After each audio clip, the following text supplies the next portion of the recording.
ಗೆಳೆಯರೇ ನಮಸ್ಕಾರ, ಹೇಗಿದ್ದೀರಿ ಎಲ್ಲರೂ? ಗೆಳೆಯರೇ, ನಾನು ಉದಯ್ ಕುಮಾರ್. ಗೆಳೆಯರೇ, ಈಗಾಗಲೇ ದರ್ಶನ್ ತುಗುದೀಪ್ ಈ ವ್ಯಕ್ತಿ ಇಲ್ಲಿ ಒಂದು ವಿಷಯವನ್ನು ಹೇಳೋದಕ್ಕೆ ಹೊರಟಿದ್ದೇನೆ. ಅದು ರೀಲ್ ಭೂಪತಿ ಹಾಗೆ ರಿಯಲ್ ಉಮಾಪತಿ, ಈ ಇಬ್ಬರ ಬಗ್ಗೆ ಒಂದು ವಿಷಯವನ್ನು ಹೇಳ್ತೇನೆ.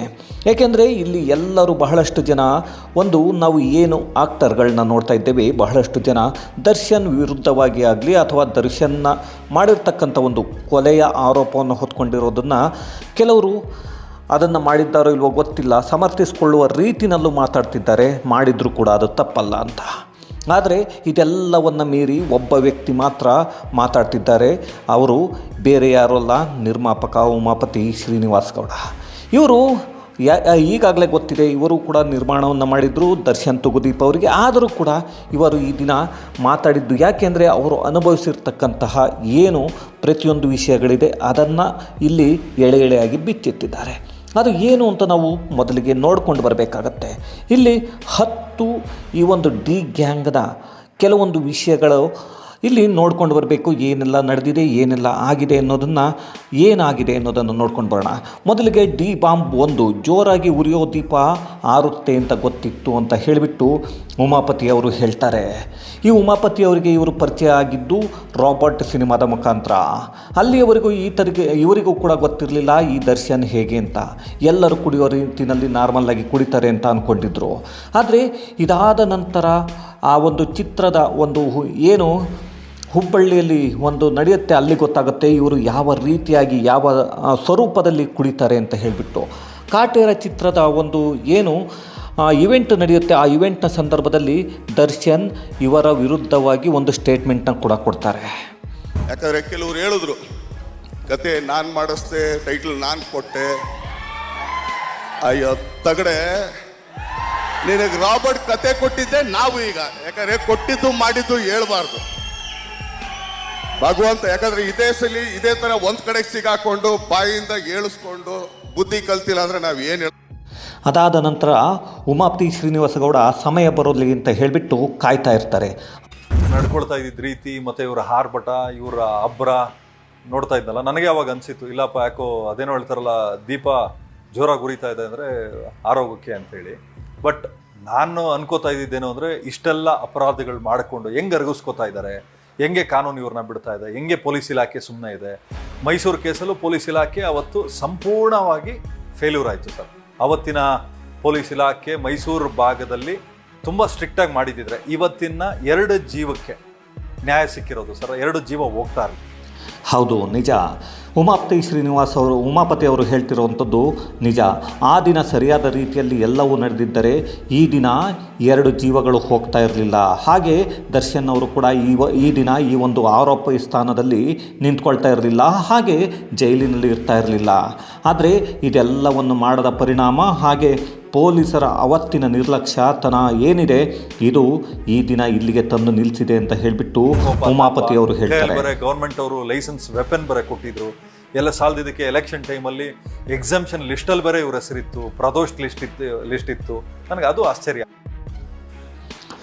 ಇನ್ನು ಡಿ ಬಾಂಬ್ 2 ನಾನು ನಿರ್ಮಾಪಕನ ಇಲ್ಲ ಎಣ್ಣೆ ಸಪ್ಲೈಯರ್ ಅಂತ ಅನಿಸಿತ್ತು. ಅದು ಯಾವ ಸಮಯದಲ್ಲಿ ಅಂತ ಅಂದರೆ, ಈ ಉಮಾಪತಿ ಶ್ರೀನಿವಾಸ್ ಅವರು ಹುಬ್ಬಳ್ಳಿಯ ರಾಬರ್ಟ್ ಇವೆಂಟ್ನಲ್ಲಿ ಇವೆಂಟನ್ನು ಮಾಡ್ತಾರೆ. ಆ ಸಂದರ್ಭದಲ್ಲಿ ಒಂದು ಪಬ್ ಅಥವಾ ಬಾರ್ನ ಬಿಲ್ ಏನಿದೆ, ಕೇವಲ ಎಣ್ಣೆಯ ಮದ್ಯಪಾನದ ಬಿಲ್ 8 ರಿಂದ 9 ಲಕ್ಷವನ್ನು ಮಾಡಿದರು ಈ ದರ್ಶನ್. ಆ ಸಮಯದಲ್ಲಿ ಇವರಿಗೆ ಅನಿಸಿತ್ತಂತೆ, ನಾನೇನು ಬಾರ್ ಸಪ್ಲೈಯರ್ ಅಥವಾ ನಿರ್ಮಾಪಕನ ಇಲ್ಲಿ ಅಂತ. ಈ ವಿಷಯವಾಗಿ ಕೂಡ ಉಮಾಪತಿ ಅವರು ಕೆಲವೊಂದು ವಿಷಯಗಳನ್ನ ಹಂಚಿಕೊಂಡಿದ್ರು.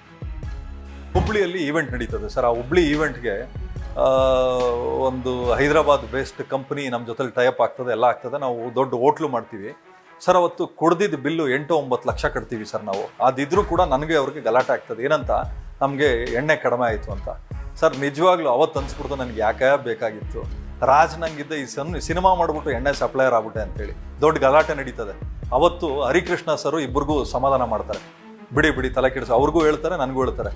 ಸೊ ಅವತ್ತು ಭಾಳ ಬೇಜಾರಾಗಿದ್ದೇನು ಅಂದರೆ, ನಾನು ಒಬ್ಬ ನಿರ್ಮಾಪಕ ಅಂತ ಗೊತ್ತು, ಸಪ್ಲೈಯರ್ ಅಂತ ಇವತ್ತು ನನಗೆ ಅರ್ಥ ಆಗಿತ್ತು ಅಂತ ಸರ್. ಹಾಗೆ DBOM-3 CCTVಗಳನ್ನು ತೆಗೆದು ನೋಡಿದರೆ ಈ ಹಿಂದೆನೇ ಲಾಕ್ ಆಗಿರ್ತಿದ್ರು ಅಂತ ಉಮಾಪತಿ ಅವರು ಹೇಳ್ತಾರೆ.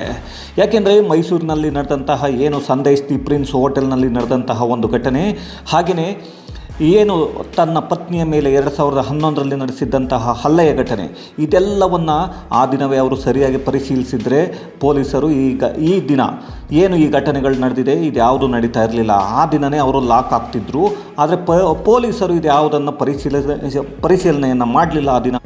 ರೀತಿಯೇ ಒಬ್ಬರು ಹಿರಿಯ ಮತ್ತು ಪ್ರಭಾವಿ ನಿರ್ಮಾಪಕರು ಹೋಟ್ಲಲ್ಲಿ ಏನು ನಡೀತು, ಖಾಸಗಿ ಹೋಟ್ಲಲ್ಲಿ ಅಂತೇಳಿ ಅವತ್ತು ರಿಟ್ರೀವ್ ಮಾಡಿದ್ದಿದ್ರೆ, ಹಾರ್ಡ್ ಡಿಸ್ಕ್ ರಿಟ್ರೀವ್ ಮಾಡಿದ್ದಿದ್ರೆ ಅದರಲ್ಲೆಲ್ಲ ಮಾಹಿತಿ ಇತ್ತು. ಸೋಷಿಯಲ್ ಹೋಟ್ಲಲ್ಲಿ ಪಬ್ಬಲ್ಲಿ ಒಂದು ಗಲಾಟೆ ವಿಚಾರವಾಗುವಷ್ಟೇ ಅಲ್ಲೂ ಹಾರ್ಡ್ ಡಿಸ್ಕ್ ರಿಟ್ರೀವ್ ಮಾಡಿದ್ದಿದ್ರೆ ಎಲ್ಲ ಅದರಲ್ಲಿ ವಿಷಯ ಸಿಗ್ತಾ ಇತ್ತು ಸರ್. ಬಟ್ ಏನೋ ಕಾರಣಾಂತರಗಳಿಂದ ಅವತ್ತು ಯಾರ ಪ್ರಭಾವದಿಂದನೋ ಏನೋ ಇಲಾಖೆ ಅವತ್ತು ಈ ರೀತಿ ಬೇಜವಾಬ್ದಾರಿತನದಿಂದ ನಡ್ಕೊಳ್ಳಲ್ಲ. ಬಟ್ ಅವತ್ತಿನ ಪ್ರಭಾವಿ ವ್ಯಕ್ತಿಗಳು ತುಂಬ ಪ್ರಭಾವ ಬೀರಿ ಅದನ್ನು ಮುಚ್ಚಾಕುವಂಥ ಕೆಲಸ ಮಾಡಿತು.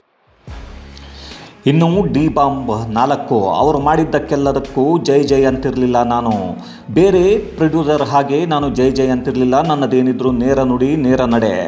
ಬೇರೆಯವರು ಹೇಳಿದ ಹಾಗೆ ಜೈ ಜೈ ಅನ್ನೋದಕ್ಕೆ ನಾನು ಹೋಗ್ತಿರಲಿಲ್ಲ. ಇದು ಸರಿ ಇದ್ದರೆ ಸರಿ, ಸರಿ ಇಲ್ಲ ಅಂದರೆ ಸರಿ ಇಲ್ಲ ಸರ್ ಅಂತ ಹೇಳ್ತಿದ್ದೆ. ಈ ತರಹ ಇದ್ದಂತಹ ವ್ಯಕ್ತಿ ನಾನು. ಹಾಗಾಗಿ ಅದು ಅವರಿಗೆ ಇಷ್ಟ ಆಗಲಿಲ್ವೋ ಏನೋ ಗೊತ್ತಿಲ್ಲ ಅಂತ ಕೂಡ ಉಮಾಪತಿ ಶ್ರೀನಿವಾಸ್ ಅವರು ಇಲ್ಲಿ ಹೇಳ್ತಾರೆ. ಯಾಕೆಂದರೆ ಅವರು ಬೆಳೆದು ಬಂದ ರೀತಿಯೇ ಹಾಗೆ. ಉಮಾಪತಿ ಅವರು ನೇರ ನುಡಿ ಮತ್ತು ನೇರ ನಡೆ ಈ ರೀತಿಯಾದಂತಹ ವ್ಯಕ್ತಿತ್ವವನ್ನು ಹೊಂದಿರತಕ್ಕಂತಹ ವ್ಯಕ್ತಿ. ಹಾಗಾಗಿ ಅವರು ಹೇಳಿದ್ದು ಕೂಡ ಅದನ್ನೇ. ಕೂತ್ಕೊಂಡು ಸಾಯಂಕಾಲದ ಮೇಲೆ ಟೇಬಲಲ್ಲಿ ಕೂತ್ಕೊಂಡು ಗ್ಲಾಸ್ ಹಿಡಿತಾ ಇರಲಿಲ್ವಲ್ಲ ಸರ್, ಅದೊಂದು. ಆಮೇಲೆ ಎರಡನೇದು ಮಾಡುವಂಥ ಕರ್ತವ್ಯಗಳಿಗೆ ಎಲ್ಲದಕ್ಕೂ ನಾವು ಜೈ ಜೈ ಅಂತ ಇರಲ್ಲ. ಏನಾದರೂ ಇದ್ರೆ ನೇರವಾಗಿ ಮಾತಾಡ್ತಾ ಇದ್ವಿ, ಇಲ್ಲ ಸರ್ ಇದು ತಪ್ಪಿದೆ ಅಂತ. ಇನ್ನು ಟ್ರ್ಯಾಪ್ ಮಾಡಿ ನನ್ನ ಮುಗಿಸೋಕೆ ಅಂತಲೂ ನೋಡಿದ್ರು. ಏನಿದು ಟ್ರ್ಯಾಪ್ ಅಂತ ನೋಡೋದಾದರೆ ಮೈಸೂರಿಗೆ ಕರೆಸಿದ್ರು. ಈ ಒಂದು ಜಮೀನು ಪ್ರಾಪರ್ಟಿಯ ವಿಷಯಕ್ಕೆ ಇವರಿಬ್ಬರ ಮಧ್ಯೆ ರಾಬರ್ಟ್ ಚಿತ್ರದ ನಂತರ ಒಂದು ಜಗಳ ಶುರುವಾಗುತ್ತೆ. ಇದು ಟಾಕ್ ವಾರ್ ಆಗಿರುತ್ತೆ. ಅದಾದ ನಂತರ ಅಲ್ಲಿಗೆ ಕರೆಸ್ತಾರೆ ಮೈಸೂರಿಗೆ. ಅಲ್ಲಿ ಟ್ರ್ಯಾಪ್ ಮಾಡಿ ನನ್ನನ್ನು ಕೊಲೆ ಮಾಡೋದಕ್ಕೆ ಕೂಡ ಸಂಚನ್ನು ರೂಪಿಸಿದ್ರು ಅಂತ ಹೇಳಿಬಿಟ್ಟು ಉಮಾಪತಿ ಹೇಳ್ತಾರೆ. ಟ್ರ್ಯಾಪ್ ಮಾಡಿ ನನ್ನ ಮುಗಿಸೋಕೆ ನೋಡಿದ್ರು. ಬಟ್ ಅವತ್ತು ಭಗವಂತ ನಮ್ಮನ್ನು ಕಾಪಾಡ್ದ, ನ್ಯಾಯ ಇತ್ತು ಸರ್. ಇವತ್ತಿಗೂ ನಾನು ನೆನೆಸ್ಕೊಳ್ಳೋದು ಇಷ್ಟ. ಅವತ್ತು ಫಸ್ಟ್ ನ್ಯೂಸು ಎಳೆಯಾಗಿ ಅದನ್ನು 2 ದಿವಸದ ಏನು ಎತ್ತ ಅಂತೇಳಿ ಅದು ನಾನು ಪೊಲೀಸ್ ಇಲಾಖೆಗೆ ಮತ್ತು ಕೋರ್ಟಿಗೆ ಕೊಡ್ತೀನಿ. ಅವತ್ತು ನನ್ನ ಸೇಫ್ ಆಗೋಕ್ಕೆ ಅದೊಂದು ವಿಡಿಯೋ ಕಾರಣ ಆಗ್ತದೆ. ಅಂದರೆ ಪ್ರಮುಖವಾಗಿ ನನ್ನ ಅಪರಾಧಿ ಅಲ್ಲ ಅದೊಂದು ವಿಚಾರವಾಗಿ ಅನ್ನೋದಕ್ಕೆ ಫಸ್ಟ್ ನ್ಯೂಸ್ದು ಅದೊಂದು ವಿಡಿಯೋ ಏನಿದೆಯಲ್ಲ ಅದನ್ನು ನಾನು ಪೊಲೀಸ್ ಇಲಾಖೆಗೆ ಕೊಡ್ತೀನಿ. ಅದು ನನಗೆ ಮೇಜರ್ ಡಾಕ್ಯುಮೆಂಟ್ ಆಗ್ತದೆ ನಾನು ತಪ್ಪು ಮಾಡಿಲ್ಲ ಅನ್ನೋದು. DBOM-5 ನನ್ನ ಮುಂದೆ ಏಕಾಏಕಿ ಗನ್ನದಿ ಇಟ್ಟಿದ್ರು ದರ್ಶನ್. ಮೈಸೂರಿಗೆ ಹೋದಾಗ ಆ ಒಂದು ಜಮೀನಿನ ವಿಷಯವಾಗಿ ಮಾತಾಡೋದಕ್ಕೆ ಕರೆಸ್ತಾರೆ. ಕರೆಸಿದ ಸಂದರ್ಭದಲ್ಲಿ ನನ್ನ ಮುಂದೆ ಗನ್ನನ್ನು ತೆಗೆದಿರ್ತಾರೆ. ಆ ಸಮಯದಲ್ಲಿ ನಾನು ಹೇಳಿದ್ದೆ ನನ್ನ ಹತ್ರ ಕೂಡ ವೆಪನ್ ಇದೆ ಸರ್, ನಾನು ಬ್ಯಾಗಲ್ಲಿರ್ತೀನಿ, ನನಗೆ ಎಲ್ಲಿ ಬೇಕಲ್ಲಿ ಪ್ರದರ್ಶನ ಮಾಡೋದಕ್ಕೆ ಇದಿಲ್ಲ ಅಂತ ಹೇಳಿದ್ದೆ ಅಂತ ಹೇಳಿಬಿಟ್ಟು ಇವರು ಮತ್ತೊಮ್ಮೆ ಹೇಳ್ತಾರೆ. ಅದು ಕಟು ಸತ್ಯ ಕೂಡ ಹೌದು. ಯಾಕೆಂದರೆ ಈ ವಿಷಯವನ್ನು ಇದಕ್ಕೆ ಮೊದಲು ಕೂಡ ಕೇಳಿದ್ವಿ. ಮೈಸೂರದೊಂದು ಗಲಾಟೆ ಆಯ್ತಲ್ಲ ಸರ್, CCB ಇದರಲ್ಲಿ ಎನ್ಕ್ವೈರಿ ಮುಗಿಸಿ ನನಗೆ ಅಲ್ಲಿಗೆ ಬರೋಕೆ ಹೇಳ್ತಾರೆ. ಬಂದು ಕೂತ್ಕೊಂಡಾಗ ಎಲ್ಲರೂ ಇರ್ತಾರೆ ಸರ್. ಕೂತಾಗ ಇವರು ಟಕ್ ಅಂತ ತೆಗೆದು ಹೊರಗಡೆ ಇಡ್ತಾರೆ. ನಾನು ಹೇಳ್ತೀನಿ ನಂದು ಬ್ಯಾಗಲ್ಲಿ ಇಟ್ಟಿದ್ದೀನಿ ಸರ್, ನಿಮ್ಮ ಥರ ಕ್ಯಾರಿ ಮಾಡಲ್ಲ, ಅವಶ್ಯಕತೆ ಬಂದಾಗ ನಮಗೂ ಅಷ್ಟೇ ನಿಮ್ಗೆ ಹೆಂಗೆ ಬಳಸಿ ಅಂತ ಕೊಟ್ಟಿದ್ದಾರೆ, ನನಗೂ ಹಂಗೆ ಬಳಸಿ ಅಂತ ಕೊಟ್ಟಿದ್ದಾರೆ ಸರ್, ನೋಡೋಣ ಬಿಡಿ ಅದು ಯಾಕೆ, ಆ ಚರ್ಚೆ ಯಾಕೆ ಅಂತ ಕೂತ್ಕೊಂಡೆಲ್ಲ ಮಾತಾಡಿ ಸುಮಾರು ಒಂದು 4-5 ಅವರ್ ನಮಗೂವರೆಗೂ ದೊಡ್ಡ ಮಟ್ಟಕ್ಕೆ ವಾಗ್ವಾದಗಳು ನಡೀತವೆ ಸರ್. ಆಮೇಲೆ ನಾನು ಹೇಳ್ತೀನಿ ಇವೆಲ್ಲ ಬೇಡ ಸರ್, ಎಲ್ಲ ನೋಡಿಕೊಂಡೆ ನಾವು ಬಂದಿರೋದು. ನಿಮಗೆ ವಯಸ್ಸಾಗಿದ್ದಕ್ಕಿಂತ ಒಂದು 10-12 ವರ್ಷ ನಾವು ಚಿಕ್ಕವರಿದ್ರು ಕೂಡ ನಿಮಗಿಂತ ಅನುಭವಗಳು ಭಾಳ ದೊಡ್ಡದಿದೆ ನಮಗೆ. ಇರಲಿ ಬಿಡಿ ಇವೆಲ್ಲ ತೆಗೆದು ಒಳಗಡೆ ಇಡಿ, ನಿಮ್ಗೆ ಹೆಂಗೆ ಕೊಟ್ಟಿದ್ದಾರೆ ನಮಗೂ ಹಂಗೆ ಕೊಟ್ಟಿದ್ದಾರೆ ಅಂತಲೇ ಹೇಳಿ ನಮಗೆ ಸಮಾಧಾನ ಮಾಡ್ತೀವಿ ಸರ್. ಅದು ತೋರಿಸಿದ್ದು ಅನ್ನೋದಕ್ಕಿಂತ ಹೆಚ್ಚಾಗಿ ಸುಮ್ಮನೆ ಅದೇನೋ ಒಂದು ಬಿಲ್ಡಪ್ಗೆ ಅಂತಾರಲ್ಲ ಸರ್, ಇವಾಗ ಚೈನ್ ಒಳಗಡೆ ಇರ್ತದೆ, ಸುಮ್ಮನೆ ಕೆಲವೊಬ್ರು ಹಿಂಗೆ ಬಟನ್ ಬಿಚ್ಬಿಟ್ಟು ಹಿಂಗೆ ತೋರಿಸ್ಕೊಳ್ಳೋದು, ವಾಚ್ ಯಾವ್ದು ಹಾಕಿರ್ತಾರೆ ಹಿಂಗೆ ಅನ್ನೋದು. ಸೊ ಆ ಥರ ಸರ್ ತೋರಿಕೆಗೆ ಅಂತ ಅವತ್ತಿದ್ದೀವಿ. ದರ್ಶನ್ ನಿರ್ಮಾಪಕರನ್ನು ಹೊಗಳೋದು ಬಿಲ್ಡಪ್ಗೆ ಮಾತ್ರ. ಯಾಕೆಂದರೆ ಇವರು ವೇದಿಕೆ ಮೇಲೆ ಹೇಳ್ತಕ್ಕಂಥ ಮಾತುಗಳು ಯಾವುದು ಸತ್ಯ ಅಲ್ಲ. ಇವರ ಬಾಯಿನಲ್ಲಿ ಬರುವುದೊಂದು, ಆದರೆ ಒಳಗೆ ಇರೋದೊಂದು. ಯಾಕೆಂದರೆ ಇವರ ಒಳಗೆ ಇರುವ ವಿಷಯವೇ ಬೇರೆ, ಒಳಗಿನ ಯೋಚನೆಗಳೇ ಬೇರೆ. ಆದರೆ ಮೇಲ್ನೋಟಕ್ಕೆ ಮಾತ್ರ ಇವರು ಹೇಳ್ಕೊಳ್ಳೋದು ನಿರ್ಮಾಪಕರು, ಅನ್ನದಾತರು, ಹಾಗೆ ಹೀಗೆ ಅಂತ. ಆದರೆ ಇವರ ಮನಸ್ಸಿನಲ್ಲಿ ಅವರನ್ನು ನೋಡುವ ರೀತಿ, ಹಾಗೆ ಅವರನ್ನು ಬಳಸಿಕೊಳ್ಳುವ ರೀತಿಯೇ ಬೇರೆ ಇರುತ್ತೆ. ಇದೆಲ್ಲವೂ ಬಹಳಷ್ಟು ಜನ ನಿರ್ಮಾಪಕರಿಗೆ ಗೊತ್ತಿದೆ. ಹಾಗಾಗಿಯೇ ಯಾರು ಕೂಡ ಇವರ ಜೊತೆ ಒಂದು ಚಿತ್ರವನ್ನು ಮಾಡಿದವರು ಮತ್ತೊಂದು ಚಿತ್ರವನ್ನು ಮಾಡೋದಿಲ್ಲ. ಹಾಗಾಗಿ ಅವರ ಬಗ್ಗೆ ಹೆಚ್ಚೇನು ಹೇಳಬೇಕಾಗಿಲ್ಲ. ಹೀಗಂತ ಹೇಳಿದ್ದು ಕೂಡ ಉಮಾಪತಿ ಶ್ರೀನಿವಾಸ್ ಅವರೇ. ಯಾಕೆಂದರೆ ಅವರ ಬಗ್ಗೆ ತಿಳ್ಕೊಂಡಿದ್ದಾರೆ, ಬಹಳಷ್ಟು ಅಚ್ಚುಕಟ್ಟಾಗಿ ತಿಳ್ಕೊಂಡವರು. ಡಿ ಬಾಂಬ್ 6 ಬುದ್ಧಿ ಹೇಳುವವರು ಇದ್ದಿದ್ರೆ ದರ್ಶನ್ ಈ ರೀತಿ ಹಾಳಾಗ್ತಿರ್ಲಿಲ್ಲ. ಯಾಕೆಂದರೆ ಎಲ್ರಿಗೂ ಗೊತ್ತಿದೆ, ದರ್ಶನ್ ತಮ್ಮ ತಾಯಿಯನ್ನು ಕೂಡ ಹೊಡೆಯಲಿಕ್ಕೆ ಹೋಗಿ ಅವರು ಕೂಡ ದೂರ ಇದ್ದಾರೆ. ಇನ್ನು ತಮ್ಮ ಸೋದರ ದಿನಕರ್ ತುಗುದೀಪ್ ಇವರನ್ನು ಕೂಡ ಸಾರಥಿ ಚಿತ್ರದ ವಿಷಯವಾಗಿ ಏನಂದರೆ ಕ್ರೆಡಿಟ್ ನನಗೆ ಬರಬೇಕು ಅನ್ನೋ ವಿಷಯದಲ್ಲಿ ಗಲಾಟೆ ಮಾಡಿಕೊಂಡು ಈಗ ದಿನಕರ್ ತುಗುದೀಪ್ ಕೂಡ ಒಂದು ಬಾಡಿಗೆ ಮನೆಯನ್ನು ಮಾಡಿಕೊಂಡು ಚಂದ್ರ ಲೇಔಟ್ನಲ್ಲಿ ಇದ್ದಾರೆ. ಇದು ಎಲ್ರಿಗೂ ಗೊತ್ತಿರತಕ್ಕಂತಹ ವಿಷಯ. ಹಾಗಾಗಿ ಬುದ್ಧಿ ಹೇಳುವವರು ಜೊತೆಯಲ್ಲಿಲ್ಲದೆ ಹೀಗಾದರೂ ಬುದ್ಧಿ ಹೇಳುವವರು ಇದ್ದಿದ್ರೆ ಈ ರೀತಿ ಆಗ್ತಿರಲಿಲ್ಲ ಅಂತ ಕೂಡ ಹೇಳ್ತಾರೆ. ಅದು ಏನೇ ಇರಲಿ, ಆದರೆ ದರ್ಶನ್ ಈ ದಿನ ಆರೋಪಿಯಾಗಿರೋದಕ್ಕೆ ಕಾರಣ ನಿಜವಾಗ್ಲೂ ಬುದ್ಧಿ ಹೇಳುವವರು ಇಲ್ಲದೇ ಇರೋದು. ಹಾಗೆ ಹೇಳಿದರೂ ಕೂಡ ಇವರು ಯಾರ ಮಾತನ್ನು ಕೂಡ ಕೇಳೋದಿಲ್ಲ ಅಂತ ಕೂಡ ಇವರು ಹೇಳ್ತಾರೆ. ಇದೆಲ್ಲವೂ ಒಂದು ರೀತಿಯಾಗಿ ಆಘಾತಕಾರಿಯಾಗಿ ಕಾಣಿಸುತ್ತೆ. ಇವತ್ತಿಗೂ ನಾವೇನಾದರೂ ತಪ್ಪು ಮಾಡಿದಾಗ ಸರ್, ನಮ್ಮ ತಾಯಿ ನನ್ನ ಹೆಂಡತಿ ಸರಿ ಮಾಡಿರೋದು ಉಂಟು ಸರ್. ನನ್ನ ಮಗನೂ ನನಗೆ ಬುದ್ಧಿ ಹೇಳಿರೋದು ಉಂಟು ಸರ್. ಎಷ್ಟೋ ಸಲ ನಾನು ಯಾರಿಗಾನ ಬೈದಾಗ ನೀವ್ಯಾಕೆ ಹಂಗೆ ಕೋಪ ಮಾಡ್ಕೋತೀರಾ, ನೀವ್ಯಾಕೆ ಹಂಗೆ ಬೈತೀರಾ, ಅವ್ರಿಗೂ ಬೇಜಾರಾಗುತ್ತಲ್ಲ ಸರ್. ನನ್ನ ಮಗ ಹೇಳಿದ್ದಾರೆ ಸರ್. ಅಂದರೆ ಅರ್ಥ ಮಾಡ್ಕೊಳ್ಳಿ, ನಾವು ಕಲಿಯೋವಂಥವ್ರು ಆದರೆ ಯಾರು ಹೇಳಿದ್ರು, ನಾವು ದಾರಿಯಲ್ಲಿ ಹೋಗೋ ದಾಸಪ್ಪ ಹೇಳಿದ್ರು ನಾವು ಕಲಿತೀವಿ ಸರ್. ಕಲಿಯಲ್ಲ ಅಂತ ಆದಮೇಲೆ ಭಗವಂತ ಪ್ರತ್ಯಕ್ಷ ಆಗಿ ಹೇಳಿದ್ರು ಕೂಡ ನಾವು ಕಲಿಯಲ್ಲ ಸರ್ ಅಷ್ಟೇ. ಸರ್ ಇವಾಗ ಏನಾಗ್ತದೆ ಅಂದರೆ ನಾವು ದಿನ ಬೆಳಗಾದ್ರೆ ದೇವ್ರ ಕೈ ಮುಗಿತೀವಿ ಸರ್, ಕೆಲವೊಬ್ರು ದೇವುಗಳ ಕೈ ಮುಗಿತಾರೆ ಅಷ್ಟೇ, ಇನ್ನೇನು ಮಾಡೋಕ್ಕಲ್ಲ ಸರ್. ನಾವು ಯಾರ ಕೈ ಮುಗಿತೀವಿ, ಯಾರನ್ನ ಪಾಲಿಸ್ತೀವಿ, ಅದೇನೋ ಹೇಳ್ತಾರಲ್ಲ ಯಥಾರಾಜ ತಥಾ ಪ್ರಜಾ ಅಂತ. ಸೊ ಹಂಗೆ ನಾವು ಯಾರನ್ನ ಪಾಲಿಸ್ತೀವಿ ಆ ಥರ ನಡವಳಿಕೆ ನಮ್ದು ಇರ್ತದೆ ಸರ್. ಹೌದು, ದರ್ಶನ್ ಇರ್ತಿದ್ದು ಕೂಡ ಬಹಳಷ್ಟು ಮೈಸೂರಿನಲ್ಲಿ. ಹಾಗಾಗಿ ಪತ್ನಿಯ ಜೊತೆ ಜಾಸ್ತಿ ಸಮಯ ಇರ್ತಿರಲಿಲ್ಲ. ಇಲ್ಲಿ ಹೇಳುವವರು ಯಾರೂ ಇರಲಿಲ್ಲ ಇವರಿಗೆ ಬುದ್ಧಿಯನ್ನು ಅನ್ನೋದು ಉಮಾಪತಿಯವರ ಮಾತು. ತಾಯಿಯ ಜೊತೆ ಕೂಡ ಇವರು ಇರಲಿಲ್ಲ. ಹಾಗಾಗಿ ಅದಾದ ಮೇಲೆ ಇನ್ನೂ ಒಂದಿದೆ, ಡಿ ಬಾಂಬ್ 7 ಮನುಷ್ಯನಿಗೆ ಅವಶ್ಯಕತೆಗೆ ಮೀರಿ ಏನೇ ಸಿಕ್ಕಿದ್ರೂ ಕೂಡ ದಾರಿ ತಪ್ತಾನೆ. ಅದಕ್ಕೆ ಉದಾಹರಣೆ ದರ್ಶನ್. ಯಾಕೆಂದರೆ ಮನೆಯಲ್ಲಿ ಪತ್ನಿ ಇದ್ದರೂ ಕೂಡ ಮತ್ತೊಮ್ಮೆ ಇಲ್ಲಿ ಏನು ಸ್ಟೇಟ್ಮೆಂಟ್ ಕೊಟ್ಟಿದ್ದಾರೆ ಸ್ಟೇಷನ್ ಅಂದರೆ ಪೊಲೀಸರ ಮುಂದೆ ಗೊತ್ತಿಲ್ಲ. ಪೊಲೀಸರು ಕೂಡ ಕಮಿಷನರ್ ಕೂಡ 2ನೇ ಪತ್ನಿ ಅಂತ ಹೇಳಿಬಿಟ್ಟು ಪವಿತ್ರ ಗೌಡರನ್ನು ಮೆನ್ಷನ್ ಮಾಡಿದರು. ಅದಕ್ಕೆ ಸಂಬಂಧಪಟ್ಟ ಹಾಗೆ ಏನು ಪವಿತ್ರ ಗೌಡಗೆ ಸಂಬಂಧಪಟ್ಟ ಹಾಗೆ ವಿಜಯಲಕ್ಷ್ಮಿ ಅವರು ಮೊನ್ನೆ ತಾನೇ 2 ದಿನಗಳ ಹಿಂದೆ ಕಮಿಷನರ್ಗೆ ಪತ್ರವನ್ನು ಬರೆದು ಅಲ್ಲಿ ಗೆಳತಿ ಅಂತ ಮೆನ್ಷನ್ ಮಾಡಬೇಕು, ಅದನ್ನು ಪತ್ನಿ ಅಂತ ಮೆನ್ಷನ್ ಮಾಡಬಾರ್ದು ಅಂತ ಹೇಳಿದರು. ಏನು FIR ಕಾಪಿನಲ್ಲಿ ಅದು ಕೂಡ ಚೇಂಜಸ್ ಆಗಿದೆ. ಅದರ ಸರ್ ಇವಾಗ ಬಟ್ಟೆ ಮುಳ್ಳು ಮೇಲೆ ಬಿತ್ತೋ, ಮುಳ್ಳೆ ಬಟ್ಟೆ ಮೇಲೆ ಬಿತ್ತೋ ಗೊತ್ತಿಲ್ಲ ಸರ್. ಇವಾಗ ಡ್ಯಾಮೇಜ್ ಆಗಿದೆ ಯಾವುದಕ್ಕೆ ಸರ್? ಬಟ್ಟೆಗೇನೆ.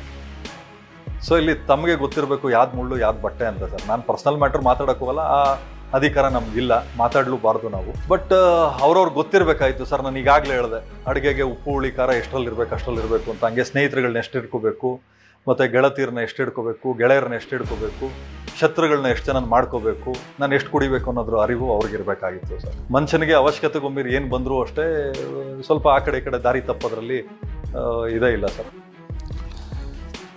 ಡಿ ಬಾಂಬ್ 8 ಬಂಡ ಧೈರ್ಯ ದರ್ಶನ್ನ ಇಲ್ಲಿವರೆಗೆ ತಂದು ನಿಲ್ಲಿಸಿದೆ.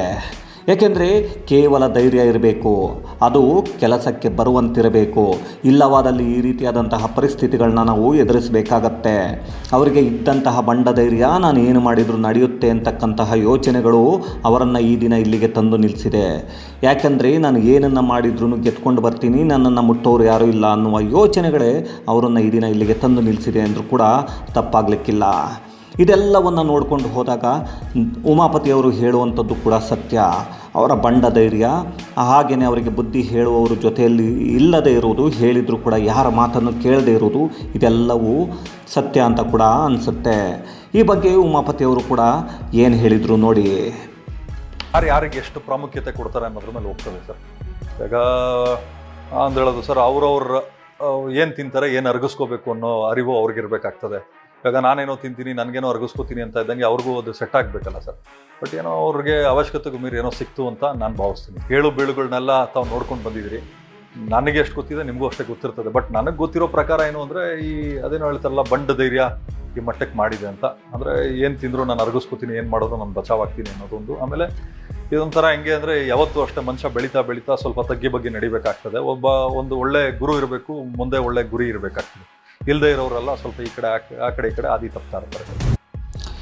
ಎಲ್ಲರಿಗೂ ಗೆಳೆಯರಿರ್ತಾರೆ, ಆದರೆ ಅವರು ಹೇಗೆ ಇರಬೇಕು, ಡಿ ಬಾಸ್ 9 ದರ್ಶನ್ರದ್ದು ಬೀರು ಬಿರಿಯಾನಿ ಗ್ಯಾಂಗ್. ಯಾಕೆಂದರೆ ಈ ಒಂದು ಗಾಂಧಿನಗರದಲ್ಲಿ ಹೋಗಿ ಕೇಳಿದರೆ ಇವರ ಗ್ಯಾಂಗ್ ಡಿ ಬಾಸ್ ಗ್ಯಾಂಗ್ ಅಂದರೆ ಬೀರು ಬಿರಿಯಾನಿ ಗ್ಯಾಂಗ ಅಂತ ಕೇಳ್ತಾರೆ. ಯಾಕಂದರೆ ಗೆಳೆಯರು ಇರಬೇಕು, ಅವರು ಎಷ್ಟೆಷ್ಟು ಯಾವುದಕ್ಕೆ ಉಪಯೋಗಕ್ಕೆ ಬರ್ತಾರೆ ನೋಡ್ಕೋಬೇಕು. ಹಾಗೆಯೇ ಯಾವ ತರಹದ ಗೆಳೆಯರಿದ್ದಾರೆ ಅನ್ನೋದು ನಮ್ಮತನವನ್ನು ತೋರಿಸುತ್ತೆ ಅಂತ ಹೇಳ್ತಾರೆ. ಹಾಗೆಯೇ ಇವರು ಏನು ಗ್ಯಾಂಗನ್ನು ಕಟ್ಕೊಂಡಿದ್ದಾರೆ ಈ ಗ್ಯಾಂಗೇ ಹೇಳುತ್ತೆ, ಇವರ ವ್ಯಕ್ತಿತ್ವವನ್ನು ತೋರಿಸುತ್ತೆ. ಇವರ ಗ್ಯಾಂಗ್ ಹೆಸರನ್ನು ದರ್ಶನ್ ಗ್ಯಾಂಗ್ ಅಂತ ಹೇಳಿದರೆ ಇವರು ಬೀರು ಬಿರಿಯಾನಿ ಗ್ಯಾಂಗ್ ಅಂತಲೇ ಹೆಸರುವಾಸಿ ಗಾಂಧಿನಗರದಲ್ಲಿ ಅಂತ. ಇವಾಗ ನಿಮಗೂ ಸ್ನೇಹಿತರುಗಳಿದ್ದಾರೆ, ಒಳ್ಳೆ ಕೆಟ್ಟ ಸ್ನೇಹಿತರು, ನನಗೂ ಒಳ್ಳೆ ಕೆಟ್ಟ ಸ್ನೇಹಿತರುಗಳಿದ್ದಾರೆ ಸರ್. ಬಟ್ ನಾವು ಯಾರನ್ನ ಎಷ್ಟು ಕೇಳಬೇಕು, ಯಾರನ್ನ ಎಷ್ಟು ಸೀರಿಯಸ್ ಆಗಿ ತಗೋಬೇಕು ಅನ್ನೋದ್ರ ಬಗ್ಗೆ ಇರ್ತದೆ ಸರ್. ಇವಾಗ ಊಟಕ್ಕೆ ನಾನು ಹೇಳೋದು ಸರ್, ಉಪ್ಪು ಹುಳಿ ಖಾರ ಎಷ್ಟಿರ್ಬೇಕು ಅಷ್ಟಿದ್ರೆ ಮಾತ್ರ ಊಟ ರುಚಿ ಇರ್ತದೆ ಸರ್. ಯಾವ್ದು ಹೆಚ್ಚಾದರೂ ಯಾವ್ದು ಕಡಿಮೆ ಆದರೂ ರುಚಿ ಇರಲ್ಲ ಸರ್. ಹಂಗೆ ನಾವು ಸ್ನೇಹಿತರುಗಳನ್ನ ಅವ್ರವ್ರ ಯೋಗ್ಯತೆ ಅನುಸಾರ ಅವ್ರನ್ನ ಹಿಡ್ಕೋಬೇಕಾಗ್ತದೆ.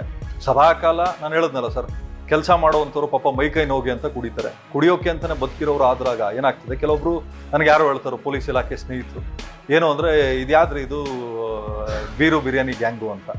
ಭಾಳ ಬೇಜಾರಾಯ್ತು ನನಗೆ. ಯಾಕಂದರೆ ಇದು ಈ ಒಬ್ಬ ವ್ಯಕ್ತಿ ಕರೆಕ್ಟಾಗಿ ಇದ್ದಿದ್ದಿದೆ ಸರ್. ಬಾಕ್ಸ್ ಆಫೀಸ್ ಸುಲ್ತಾನ್ ಅಂತ ಸುಮ್ಮನೆ ಏನು ಕರೀತಾರಲ್ಲ ಈತನ, ಯಾಕಂದರೆ ಈತನೂ ಹಂಗೆ ನಡ್ಕೊಳ್ಳೋನು ಸರ್. ಕೆಲಸ ಅಂತ ಬಂದಾಗ ರಾಕ್ಷಸ ಆಯ್ತ, ಕೆಲಸ ಅಂತ ಬಂದಾಗ ರಾಕ್ಷಸವಾಗಿ ಕೆಲಸ ಮಾಡ್ತಾ ಇದ್ದು. ಬಟ್ ಕ್ರಮೇಣ ಏನೋ ಅಂದರೆ ಅದೇನು ಹೇಳ್ತಾರಲ್ಲ, ಬರ್ತಾ ಬರ್ತಾ ರಾಯರ್ ಕೂದ್ರೆ ಕತ್ತ ಆಯಿತು ಅಂತ ಹಂಗಾಯ್ತು ಅಷ್ಟೇ. ಡಿ ಬಾಂಬ್ 10 ಕಾಲಾಯ ತಸ್ಮೈ ನಮಃ. ನನ್ನ ಮಕ್ಕಳ ಕಣ್ಣೀರಿಗೆ ಬೆಲೆ ಸಿಕ್ಕಿದೆ. ನಾನು ಆ ದಿನ ದೊಡ್ಡ ನಿರ್ಧಾರವನ್ನು ಮಾಡಿದ್ದೆ. ಆ ನಿರ್ಧಾರವನ್ನು ನಾನೇನಾದರೂ ತೆಗೆದುಕೊಂಡಿದ್ದರೆ ಈ ದಿನ ನಾನು ಇರ್ತಿರಲಿಲ್ಲ. ನಮ್ಮ ಮನೆಯಲ್ಲಿ ಹೆಂಡತಿಯಾಗಲಿ ನಮ್ಮ ಮನೆಯಲ್ಲಿದ್ದಂತಹ ದೊಡ್ಡವರು ಹೇಳಿದರು, ಇಂತಹ ನಿರ್ಧಾರ ಬೇಡ, ಎಲ್ಲವನ್ನು ದೇವರೇ ನೋಡ್ಕೊಳ್ತಾನೆ, ದೇವರಿಗೆ ಬಿಟ್ಟುಬಿಡೋಣ ಅಂತ. ಹಾಗಾಗಿ ಆ ಒಂದು ನಿರ್ಧಾರದಿಂದ ಹಿಂದೆ ಸರಿದೆ. ಈ ಒಂದು ವಿಷಯ ಮೈಸೂರಿನಲ್ಲಿ ನಡೆದ ಘಟನೆ ಆದ ನಂತರ ಈ ರೀತಿಯಾದಂಥ ಯೋಚನೆ ಮಾಡಿದ್ದೆ. ಆ ದಿನ ನನ್ನ ಮಕ್ಕಳು ಕೂಡ ನನ್ನನ್ನು ತಬ್ಬಿಕೊಂಡು ಕಣ್ಣೀರನ್ನು ಹಾಕಿದರು. ಆ ಒಂದು ಕಣ್ಣೀರಿಗೆ ಈ ದಿನ ಪ್ರತಿಫಲ ಸಿಕ್ಕಿದೆ ಅಂತ ಹೇಳ್ತಾರೆ. ನನಗೇನಾಗಿದೆ ಅಂದರೆ, ಆ ವ್ಯಕ್ತಿ ತೊಂದರೆಯಲ್ಲಿ ಸಿಗಾಕೊಂಡಿರೋದು ನನಗೆ ಬೇಜಾರಿದೆ. ನಮ್ಮ ರೀತಿಯೇ ಅವ್ರಿಗೂ ಒಂದು ಕುಟುಂಬ ಇದೆ. ಬಟ್ ನನ್ನ ಮಕ್ಕಳು ಕಣ್ಣೀರು ಹಾಕಿದಾಗ ಭಾಳ ದೊಡ್ಡ ತೀರ್ಮಾನವೂ ತೊಗೊಂಡಿದ್ದೆ ಸರ್. ನಾನು ಏನೋ ಒಂದು ದೊಡ್ಡ ರೀತಿಯಲ್ಲೇ ಕೊಡಬೇಕು ಅಂತಲೇ ಭಾವಿಸಿದ್ದೆ. ಆಮೇಲೆ ನನಗೆಲ್ಲೋ ಒಳ್ಳೆ ಗುರು ಇದ್ದರು, ಒಳ್ಳೆ ಕುಟುಂಬ ಇತ್ತು. ನನಗಿರೋದು ಒಂದೇ ಮನೆ ಸರ್, ಒಂದೇ ಮನೆ. ಸೊ ಮನೆಗೆ ಬಂದರೆ ಅದೇ ಮನೆಗೆ ನಾನು ಬರಬೇಕು. ಸೊ ನನಗೆ ಬುದ್ಧಿ ಹೇಳಿದ್ರು, ಬಿಡಪ್ಪ ಬಿಟ್ಟಾಕು, ದೇವರೆಲ್ಲ ನೋಡ್ಕೋತಾನೆ ಅಂತೇಳಿ. ನಾನು ನಂಬಿರೋ ದೇವರು ನನಗೆ ಕೈ ಬಿಡಲಿಲ್ಲ ಅಂತ ನಾನು ಭಾವಿಸ್ತೀನಿ ಸರ್. ನನ್ನ ಮಕ್ಕಳ ಕಣ್ಣೀರಿಗೆ ಇವತ್ತು ಬೆಲೆ ಸಿಕ್ಕಿದೆ ಅಂತ ನಾನು ಅನ್ಕೋತೀನಿ. ಏನೇ ತೊಂದರೆ ಬಂದರೂ ನನಗಿರಲಿ, ನನ್ನ ನಂಬಿರೋರ್ಗೆ ಇರಬಾರ್ದು ಅನ್ನೋದೊಂದು ದೃಷ್ಟಿ ಇರ್ತದೆ. ಬಟ್ ಏನೇ ಬಂದರೂ ನಮ್ಮ ಜೊತೆಲಿರೋರ್ಗಿರಲಿ, ನನಗೆ ಮಾತ್ರ ಏನೂ ಇರಬಾರ್ದು ಅನ್ನೋದನ್ನ ನಾನು ಇವಾಗ ನೋಡಿದೆ ಸರ್. ಇರಲಿ ಸರ್, ಯಾರ ಕಣ್ಣು ದೃಷ್ಟಿಯಲ್ಲಿ ಅಥವಾ ಯಾರು ಇದರಿಂದ ಇವರು ಎಸ್ಕೇಪ್ ಆದರೂ ಕೂಡ ಮೇಲೊಬ್ಬ ಭಗವಂತ ಕರ್ಮ ಅನ್ನೋ ದೃಷ್ಟಿಯಿಂದ ಇವ್ರು ಯಾವತ್ತೂ ಎಸ್ಕೇಪ್ ಆಗಕ್ಕೆ ಸಾಧ್ಯ ಇಲ್ಲ ಸರ್. ತಪ್ಪು ಮಾಡಿದರೆ ಶಿಕ್ಷೆ ಆಗಲೇಬೇಕು ಅಷ್ಟೇ. ಕಾರ್ ಕೊಂಡ್ಕೋಬೋದು, ಅವ್ರ ಹತ್ರ ಇರೋ ನಡತೆ, ಅವ್ರ ಹತ್ರ ಇರೋ ಗುಣ ನೀವು ಕೊಂಡ್ಕೊಳ್ಳೋಕ್ಕೆ ಅದನ್ನು ಅಳವಡಿಸ್ಕೊಳ್ಳೋ ಇದು ನಿಮಗಿಲ್ಲ ಅಂತ ಯಾರೋ ಹೇಳಿದರು. ನನಗೆ ಭಾಳ ಸಮಂಜಸ ಅನಿಸ್ತು ಸರ್ ಆ ವಿಚಾರದಲ್ಲಿ. ಆಮೇಲೆ ಸರ್, ನಿಮಗೆ ತೊಗೊಳ್ಳೋ ಶಕ್ತಿ ಇಲ್ವಾ, ನನಗೆ ತೊಗೊಳ್ಳೋ ಶಕ್ತಿ ಇಲ್ವಾ? ನಾನೆಲ್ಲೋ ನಾವು ಮತ್ತು ನಮ್ಮ ಸಹೋದರ, ನಮ್ಮ ಅಣ್ಣ ಎಲ್ಲೋ ಒಂದು ಕಡೆ ಟ್ರಿಪ್ ಹೋಗಿದ್ವಿ ಸರ್. ಕಾರು ಹೋಗಿ ನಿಂತಾಗ ಅಲ್ಲಿ ದನ ಮೇಯಿಸ್ತಾ ಇದ್ರಲ್ಲ ಸರ್. ಯಾವ್ದಲ್ಲ ಕಾರು ಎಷ್ಟು ದೊಡ್ಡದೈತಲ್ಲೋ ಹಂಗೆ ಹಿಂಗೆ ಅಂತಾರೆ. ಇನ್ನೊಬ್ಬ ಹೇಳ್ದ, ಬಾರ್ಲಾ ಬ್ಯಾಂಕಲ್ಲಿ ನಿನಗೂ ಸಾಲ ಕೊಡ್ತಾರೆ, ನನಗೂ ಸಾಲ ಕೊಡ್ತಾರೆ, ಯಾವುದೋ 1 ಲಕ್ಷ ಕಟ್ಬಿಟ್ಟು ಬಾಕಿ ಎಲ್ಲ ಸಾಲದಲ್ಲಿ ಕಾರ್ ತಗೊಂಡು ಶೋಕಿ ಮಾಡ್ತಾರೆ ಅಂತ ಹೇಳೋದು. ನನಗೆ ಇವತ್ತೂ ಅದನ್ನು ಮರೆಯೋಕ್ಕಾಗಲ್ಲ. ನಾನು ಹೇಳೋದು, ಏನೇ ಕಾರ್ ಇರಲಿ, ಏನೇ ಇನ್ನೊಂದು ಇರಲಿ ಸರ್, ಬಟ್ ಅದರಿಂದ ಜೀವನ ನಡೆಯಲ್ವಲ್ಲ ಸರ್. ಏನು ಮನೆ ಒಳಗಡೆ ಜೊತೆಲಿ ಹಿಡ್ಕೊಂಡು ಮಲಗೋಕ್ಕಾಗತ್ತೆ ಸರ್ ಕಾರ್ನ? ಏನೇ ಆದರೂ ಕೂಡ, ಯಾರೇ ತಪ್ಪು ಮಾಡಿದರೂ ಕೂಡ ಆದರೆ ಶಿಕ್ಷೆ ಆಗಲೇಬೇಕು. ಕಾನೂನನ್ನು ಕೈಗೆ ಎತ್ಕೊಳ್ಳೋವಂಥವರು, ಕೈಗೆ ತಗೊಳ್ಳೋವಂಥವ್ರನ್ನ ಕಾನೂನಿನ ಪ್ರಕಾರವೇ ಶಿಕ್ಷೆಗೆ ಒಳಪಡಿಸಬೇಕು. ಹೀಗಾಗಿ ಯಾವುದೇ ತಪ್ಪನ್ನು ಯಾವುದೇ ಒಬ್ಬ ವ್ಯಕ್ತಿ ಮಾಡಲಿ, ಅವನು ಯಾವುದೇ ಸೆಲೆಬ್ರಿಟಿ ಆಗಿರಲಿ, ಯಾವುದೇ ಒಬ್ಬ ದೊಡ್ಡ ಮನೆತನದವನೇ ಆಗಿರಲಿ, ನ್ಯಾಯ ಅನ್ನೋದು ಎಲ್ಲರಿಗೂ ಒಂದೇ ರೀತಿ ಇರಬೇಕು. ರೇಣುಕಾಸ್ವಾಮಿ ಏನು ಸಾಚಾ ಅಂತ ಹೇಳ್ತಿಲ್ಲ, ಆತ ಕಳಿಸಿರಬಹುದು ಮೆಸೇಜ್ಗಳನ್ನು. ಏಕೆಂದರೆ ಈ ದಿನ ಅವರ ಅಮ್ಮ ಹೇಳ್ತಾಯಿದ್ರು, ಸತ್ತ ಮೇಲೆ ಅವನ ಮೇಲೆ ಆರೋಪವನ್ನು ಮಾಡ್ತಿದ್ದೀರಿ, ಬದುಕಿದ್ದಾಗ ಯಾಕೆ ಕಂಪ್ಲೇಂಟ್ ಕೊಡಲಿಲ್ಲ ಅಂತ.